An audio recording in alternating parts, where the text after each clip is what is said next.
Selamat datang kembali masih bersama gue di Info Useless untuk info yang gak penting-penting amat. Dan mungkin selamat datang kembali untuk gue juga karena kurang lebih udah sebulan ya gue gak muncul-muncul, dan kali ini gue muncul dengan segmen film akhir pekan gue. Yang pastinya di segmen ini gue akan memberikan seputar info-info film apa aja yang bisa menjadi rekomendasi untuk kalian tonton di akhir pekan. Atau kapanpun juga sih maksudnya. Dan di segmen ini gue juga sebisa mungkin untuk tidak memberikan spoiler, karena gue juga menghormati bagi kalian-kalian yang tidak suka di spoilerin, atau juga bagi kalian yang ikut dalam komunitas pembenci spoiler, dimana kalian akan ngamuk-ngamuk kalau ada orang yang memberikan spoiler. Tapi sebelum lanjut, gue juga mau kasih tahu untuk klik tombol subscribe ya kalau kalian mau dapetin info-info seputar film apa aja yang bisa jadi rekomendasi buat kalian tonton di akhir pekan atau kapanpun sih. Dan juga dengan menekan tombol subscribe ya, kalian juga bisa ngikuti alur cerita yang epic dari game-game yang sudah atau sedang gue mainkan. So, nggak usah banyak bacot lagi, selamat datang di Info Useless dalam segmen film akhir pekan. Silahkan nikmati bumpernya and enjoy the show!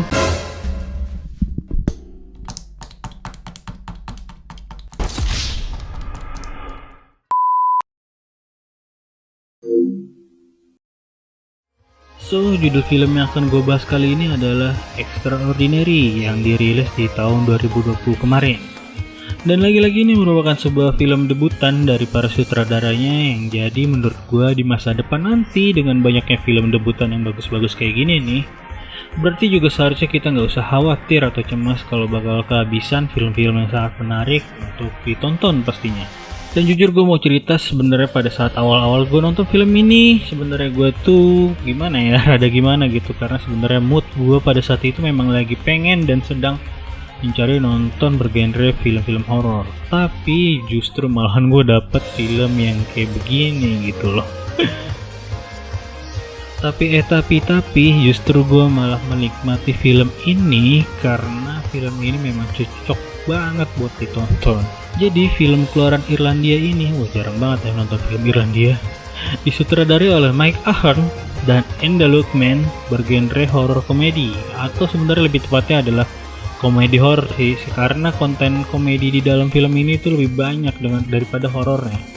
Jadi berkisar 80-20% lah, dimana komedi 80 dan horornya 20%.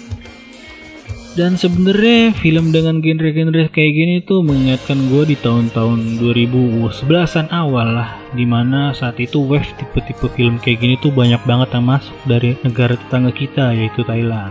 Ya kalau negara kita di tahun-tahun segitu mah masih kuat tuh dengan film horror dengan bergenre tetek-tetek dari hantu-hantunya. Dan mungkin bahkan sampai sekarang pun kayaknya Thailand tuh masih unggul dan terus mempertahankan hampir di setiap film horornya tuh ada bumbu komedi nyentrik yang sudah memang menjadi ciri khasnya. Tapi itu mungkin ya, karena gue juga nggak tahu gitu, gue udah nggak pernah nonton film Thailand lagi. So, masuk ke sinopsis singkatnya aja. Jadi film ini tuh ceritanya berkisar pada tokoh yang bernama Ross yang dimainkan Maeve Higgins. Dia adalah seorang instruktur pengemudi di sebuah kota kecil di Irlandia, gue lupa namanya, yang memiliki bakat dan kemampuan di bidang supernatural yang diturunkan dari ayahnya. Jadi si ayahnya Ross ini dulunya adalah seorang cenayang terkemuka di negaranya. Ya, setipe-tipe Rekiyoshi lah gitu ya. Dan si Ross ini mempunyai masa lalu gitu ya, membuatnya di masa sekarang ini, pas sudah besar ini, dia tuh tidak mau menggunakan bakatnya. Tetapi para penduduk di kotanya itu masih banyak yang membutuhkan dan bergantung pada pertolongan Ross untuk menyelesaikan masalah-masalah goib. Jadi di kotanya si Ross ini banyak sebenarnya poltergeist atau hal-hal yang berkenaan dengan supernatural.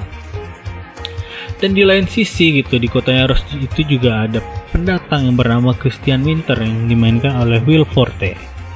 Si Christian Winter ini adalah seorang musisi yang dulunya pernah terkenal dengan satu buah hits judul lagunya gitu loh. Jadi dia tuh kayak seorang penyanyi yang terkenal karena satu lagunya doang gitu, sisanya nggak terkenal gitu. Kenapa dia bisa terkenal? Karena dia bisa terkenal karena sudah melakukan perjanjian dengan iblis gitu. Jadi untuk agar dia bisa terkenal itu dia membutuhkan tumbal, dan kali ini gitu dia juga berusaha untuk terkenal lagi dan sedang mencari tumbal. Jadi tumbalnya itu adalah para remaja gadis yang masih virgin gitu loh. Dan kebetulan karena dia pindah ke kotanya Rose, dia juga otomatis mengincar para remaja-remaja di kotanya Rose ini. Dan singkat cerita, Rose ini mengambil sebuah kasus masalah supernatural gitu, yang dimana sebenarnya kasus ini tuh berkaitan dengan si kedatangan Christian ini. Karena remaja yang kali ini dia incar adalah anak dari seorang pria yang bernama Martin gitu, yang diperankan Barry Ward. Dan si Martin ini adalah pria yang ditaksir Rose, makanya Rose mengambil kasus ini. Kalau dari sinopsis yang baru aja gue ulas tadi nih, yang baru gue ceritakan, di sini kan ada unsur romansnya yang nantinya di film ini kental banget. Dan awal konfliknya aja itu Rose mengambil kasusnya cuma karena kliennya laki-laki yang dia taksir gitu. Dan cuma setahu gue ya, sepengalaman gue selama ini kalau nonton film tuh yang kayak gini, biasanya antara salah satu tokohnya tuh biasanya yang naksir atau yang ditaksir itu lugu gitu loh, atau konyol yang menjadi tokoh sentral untuk ditertawakan, dan sebaliknya gitu loh, yang ditaksir biasanya cool gitu kan. Tapi coba lu bayangin gimana dalam situasi di film ini tuh justru kedua tokoh ini sama-sama blow on gitu loh, dari sisi prianya dan juga sisi wanitanya, atau yang dari sisi menaksir dan ditaksir itu sama-sama blow on.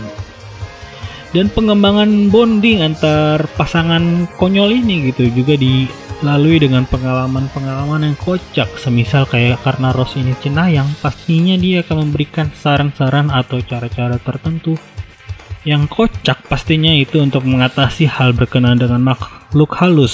Sedangkan si cowoknya ini, si Martin ini, itu kayak nggak mau berpikir dua kali lah. Jadi dia rela gitu melakukan hal-hal konyol apa aja yang disuruh Rose.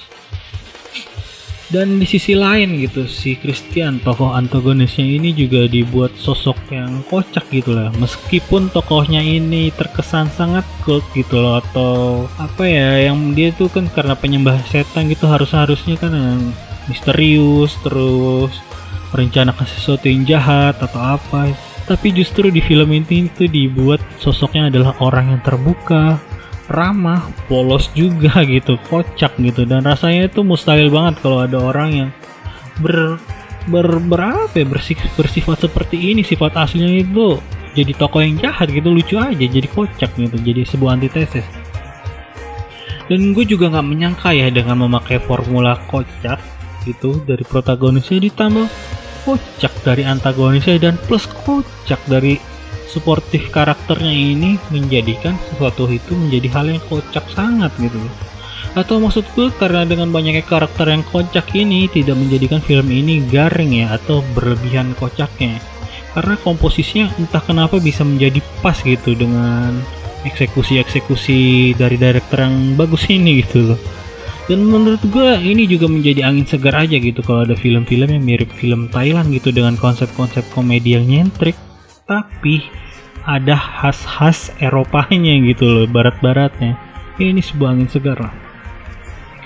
Kalau menurut gue sih ini overall film enjoyable banget ya. Jadi kalian nggak mesti merasakan tegang gitu karena dengan embel-embel horornya. Karena sebenarnya itu cuma bumbu lah, kayak micin dong, cuma setetes mungkin. Karena yang ditekankan di sini sebenarnya adalah cerita komedi romansnya kok.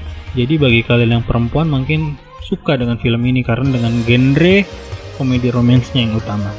Tapi meskipun begitu, gue juga hampir lupa kalau red film ini akan gue berikan ratingnya D ya, atau dewasa, karena ada adegan gore-nya ya. Karena kalian tahu lah kalau yang namanya penyembah setan itu melakukan hal-hal yang aneh gitu loh, mengorbankan korbannya itu dengan hal yang aneh. Jadi ada adegan-adegan gore-nya.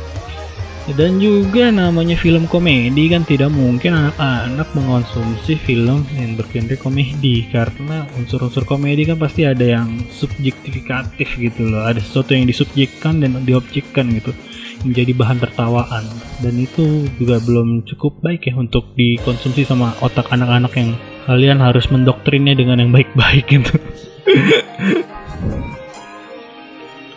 Dan kalau kalian bertanya lagi apakah film ini rekomendasi atau enggak buat ditonton, ya menurut gue ini rekomendasi banget sih, karena selain kalian bisa dibuat tertawa kecil oleh film ini kayak gitu, juga film ini tuh ringan banget, kalian nggak usah mikir-mikir berat karena ada unsur kultnya, horor yang enggak, ini sama sekali enggak, ringan aja, kalian nggak usah mikir-mikir, ikutin aja cerita film ini.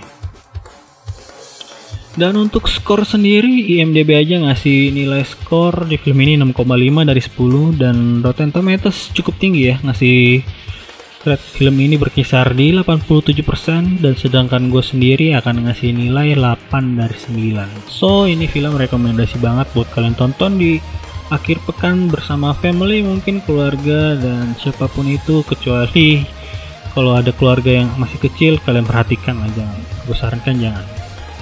So, paling segitu dulu untuk info nggak penting dari gue kali ini, dan juga gue ingin ingatkan kembali untuk klik tombol subscribe ya buat bantu gue ngebangun channel ini supaya gue bisa memberikan terus-terusan info-info dan rekomendasi-rekomendasi film yang bisa kalian tonton di akhir pekan, dan juga menyuguhkan kalian dengan alur-alur dari cerita game yang sedang gue mainkan gitu. So, segitu aja, gue cabut dulu. Selamat menjalani hidup and see ya, bye bye.